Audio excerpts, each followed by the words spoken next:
अच्छा जी, क्वेश्चन था जी कि प्रॉपर्टी डॉक्यूमेंट्स और प्रॉपर्टी के जो कागजात हैं उनके बारे से। देखें, प्रॉपर्टी की कुछ जगह पर जो सोसाइटीज़ के अंदर आपको फाइल्स दी जाती हैं तो वो डॉक्यूमेंट्स की वैलिडिटी इसलिए ज़्यादा होती है क्योंकि वो जो फाइल्स होती है, जो जिस सोसाइटी के आप फाइल को लेके चल रहे होते हैं या जो फाइल आपको दी जाती है एक सोसाइटी की तरफ से, तो वो फाइल वैलिड इसलिए कही जाती है क्योंकि उसकी सोसाइटी ने अपनी उस ज़मीन को जो है प्रॉपर तौर में RDA में या किसी भी मुतलका अदारे के अंदर अगर वो प्रॉपर तौर पर NOC अप्रूव्ड है या उसको NOC अप्रूव्ड का जो टैग दिया जाता है, नॉन ऑब्जेक्शन सर्टिफिकेट जो जिसको कहते हैं हम लोग, वो जब दिया जाता है तो उसका देने का पर्पज़ ये होता है कि वो सोसाइटी जो है वो अपनी ज़मीन जो होती है वो मुतलका जो डिपार्टमेंट है या RDA है, LDA है, KDA है, FDA है, HDA, मतलब कोई भी अगर इस तरह से है तो वो डिपार्टमेंट जो है वो अपने नाम पे उस ज़मीन को करवाता है और उसके बस जो बाकी ज़मीन रह जाती है उसकी अमाउंट, सिक्योरिटी अमाउंट जो है वो मालिक से एज आ गारंटी के पर्पज़ पे जो है वो रखता है। और तीसरी चीज़ ये है कि वहाँ पे जो है वो उसकी जो इंतज़ामिया होती है RDA के अंदर, अगर आपकी सोसाइटी रजिस्टर्ड है तो मोस्टली तौर पर उसकी जो इंतज़ामिया होगी, CDA के अंदर तो अभी तक ऐसा नहीं है, लेकिन RDA के अंदर ये चीज़ का ऐसा ज़रूर है कि आपको प्रॉपर तौर पर इलेक्शंस और प्रॉपर इस तरह से आपकी सीट्स होती हैं, आपका सीनियर मेंबरशिप, इस तरह से आपके पास जो है वो सदर और इस तरह से आपकी सोसाइटी के अंदर भी जो वो बनाए जाते हैं, जो कि डिपेंड करता है कि उनकी मकबूलियत कितनी है और सोसाइटी में अपना कितना इनपुट देते हैं, इसके ऊपर इलेक्शंस वगैरह वेरीफाइड होते हैं। तो इसलिए जो है वो आम सोसाइटीज़ के डॉक्यूमेंट्स की भी वैल्यू एक अच्छी खासी वैल्यू होती है और प्रॉपर तौर पर उसको वैलिड समझा जाता है। अगर किसी सोसाइटी के पास NOC नहीं है और अगला बंदा इस चीज़ के पॉइंट ऑफ व्यू से जाता है कि यार मैंने NOC प्रोजेक्ट में लेना, तो NOC प्रोजेक्ट के लेने के लिए जो वजह होती है वो सिर्फ यही होती है कि जी आप जिधर इन्वेस्टमेंट कर रहे होते हैं, अगर NOC के प्रोजेक्ट में आप इन्वेस्टमेंट करते हैं तो वो जो प्रोजेक्ट है वो किसी तरफ से आपके साथ डॉक्यूमेंटेशन के अंदर कोई भी फ्रॉड नहीं कर सकता, वो एक फाइल को 3 जगह पर नहीं सेल आउट कर सकता, और अगर इस तरह से कोई उनका चीज़ नजर आ जाए तो उनकी NOC कैंसिल हो जाती है। Thank you very much. मजीद इन्फॉर्मेशन के लिए जो है वो हमें आप क्वेश्चंस कर सकते हैं कमेंट्स में। थैंक यू वेरी मच दोस्तों। तो जैसा कि पिछली वीडियोस में मैंने आपको बताया पोजेशन के हवाला से, कब्जे के हवाला से, कि एक हाउसिंग सोसाइटी में आपको पोजेशन लेना है तो किन किन चीज़ों को मद्देनज़र रखते हुए आपने उसके ऊपर अमल करना है। तो पोजेशन के लिए जैसा कि ज़रूरी है कि उसकी डेवलपमेंट का प्लान, लेआउट प्लान जिसको आप कहते हैं, ठीक है, वो आपको पता होना चाहिए कि हाउसिंग सोसाइटी कितने अरसे से है, मौजूदा उसका स्टेटस क्या है और आने वाले दिनों में ये डेवलपमेंट कितनी करेगी, या लेआउट प्लान का क्या तरीक़ाकार है। ठीक है, तो इसका पोजेशन का सबसे अच्छा यही है कि अगर आपने कब्ज़ा लेना है या घर वगैरह बनाने के लिए या इन्वेस्टमेंट करने के लिए, तो ये आपको डेवलपमेंट का जो तरीक़ाकार है इसको समझना चाहिए और देखना चाहिए कि पीछे इन्होंने क्या किया और आगे ये क्या करेंगे और इसका आपको कितना बेनिफिट हो सकता है। यानी कि पीछे रेट्स क्या थे इनकी डेवलपमेंट के साथ साथ मौजूदा यानी कि टाइम में उस सोसाइटी के क्या रेट्स चल रहे हैं। ठीक है, उसके बाद जो चीज़ें ज़रूरी हैं पोजेशन, अगर आपको कब्ज़ा बिलफर्ज मिल जाता है तो आपने ये देखना है कि आपने अपना जो घर है कह लें या फिर इन्वेस्टमेंट किया हुआ है अपना एक प्लाजे की यानी कि कमर्शलाइज करना चाह रहे हैं, तो उसका आपने लेआउट प्लान यानी कि नक्शा जो प्रॉपर है वो अपना हाउसिंग सोसाइटी से मिलता जुलता और उसकी आसाइशें जो होती हैं जो वो हाउसिंग सोसाइटी दे रही होती है उससे मिलता जुलता होना चाहिए, यानी कि मौजूदा दौर का मॉडर्न होना चाहिए, ताकि आपकी चीज़ की वैल्यू और ज़्यादा इंक्रीज़ हो। और हाउसिंग सोसाइटी की वैल्यू एक बार याद रखिएगा आप खुद करते हैं, ठीक है, अपनी डेवलपमेंट से आप खुद करते हैं और हाउसिंग सोसाइटी करती है, यानी कि उसने अपना रोड्स वगैरह बनाना है, स्ट्रीट लाइट्स वगैरह लगानी है, डेवलपमेंट करनी है, ठीक है, पानी बिजली गैस की हर सहूलत आपको देनी है, लेकिन मेन किरदार आपका भी होता है उस सोसाइटी को कामयाब बनाने में कि आप वहाँ पे अपनी डेवलपमेंट कैसे करवाते हो, घर की या शॉप की या प्लाजे की। ठीक है, अस्सलाम वालेकुम दोस्तों, जैसा कि पिछली वीडियोस में मैंने आपको सोसाइटीज़ की डिटेल, ख़रीदना बेचना, ये इस चीज़ के बारे में सारा कुछ बताया था, तो आज मैं आपको बताऊंगा कि हाउसिंग सोसाइटी में अपना किन किन चीज़ों को मद्देनज़र रखते हुए आपको वहाँ पे इन्वेस्ट करना चाहिए या घर वगैरह लेना चाहिए अपनी रिहाइश के लिए। तो कुछ चीज़ें आ जाती हैं डेवलपमेंट के हवाला से, कुछ चीज़ें आ जाती हैं रकबे के हवाला से, कुछ चीज़ें आ जाती हैं कि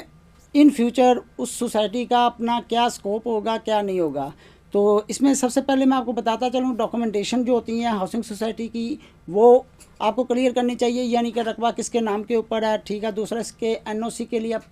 अप्लाई किया हुआ है या मिला हुआ है या नहीं मिला हुआ। उसके बाद आ जाती है डेवलपमेंट का प्रॉपर प्लान।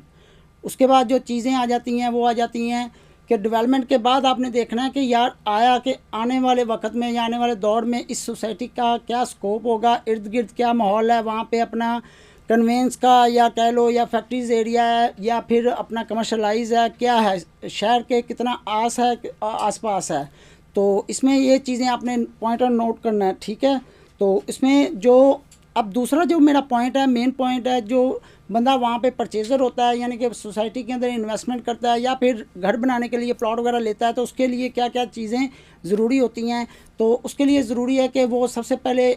इन्वेस्ट उसने जहाँ पे किया हुआ है तो उसको इस चीज़ का ख्याल रखना चाहिए कि सोसाइटी को उसकी तरफ से कोई प्रॉब्लम क्रिएट ना हो आने वाले दौर में। फॉर एग्जांपल बाउंड्री वॉल वगैरह, ठीक है। दूसरा ये कि इंस्टॉलमेंट वगैरह। तीसरा ये कि वो अगर बिलफर्ज घर बना के रहता है वहाँ पे, तो उसके अपना मेंटेनेंस चार्जेस वगैरह हर महीने के वो पे कर रहा है या नहीं कर रहा है। ये चीज़ें उसको फोकस में लानी होगी। Thank you.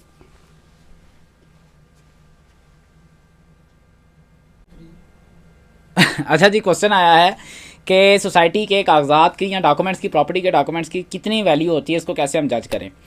देखें, आपको एक चीज़ को तो अपने माइंड के अंदर रखना पड़ेगा। अगर तो एक प्रोजेक्ट प्रॉपर तौर पे आपके पास एनओसी अप्रूव्ड है, जिसको कहते हैं एनओसी, फाटा अप्रूव्ड नहीं, फाटा अप्रूव्ड इज अनदर थिंग। इसके बारे में फिर अगली वीडियो में बात करेंगे कि फाटा अप्रूव्ड क्या चीज़ और एनओसी जो आरडी अप्रूव्ड है ये क्या चीज़ है। मैं आपके वापस पॉइंट पे आता हूँ। पॉइंट ये है कि जी अगर आपके डॉक्यूमेंट्स इस सोसाइटी के वैलिड हैं या नहीं हैं, या अगर आपके पास जो कागज़ पड़े हैं उनकी वक़्त क्या है और आपने उनकी प्रॉपर तौर पे एवेल्यूएशन करनी है या उनका आपने एस्टिमेट लगाना है कि मैं ये कितने में सेल आउट कर सकता हूँ, तो ये चीज़ पर 3 चीज़ों पर डिपेंड करता है। नंबर 1 पे आप जो सोसाइटी है मुतलका वो किसके अंडर है, या गवर्नमेंट के अंडर है या वो प्रॉपर तौर पे ऑनर के अंडर है, नंबर 1। नंबर दूसरी चीज़, उसकी मार्केट के अंदर डिमांड कितनी जा रही है। अगर तो उस जगह पे लैंड प्रॉपर तौर पे मौजूद है, वहाँ पे लोगों के घर बने हुए हैं और उसकी फिर तो डिमांड होगी। अगर वहाँ पे घर मौजूद नहीं है और लोगों के घर अभी नहीं बने हुए, कोई नई सोसाइटी जो है वो वैसे ही मालिक बैठा हुआ है और देख रहा है इस जगह को, यहाँ कोई आप जाते हैं तो किसी जगह पे डॉक्यूमेंट सेल आउट होते हैं, वो 25 पैसे का आपने रेट सुना होगा जी, 25 पैसे के अंदर होते हैं। तो उसका मतलब ये कि अगर आपके पास 100 रुपये, आपके पास जो डॉक्यूमेंट्स उसकी असल में कीमत 100 रुपये की अगर है वैल्यू जगह की, तो कागज़ों की कीमत जो है वो 25 पैसे के हिसाब से, मतलब 25 रुपये के हिसाब से आपसे कागज़ जो है वो परचेज किए जाते हैं।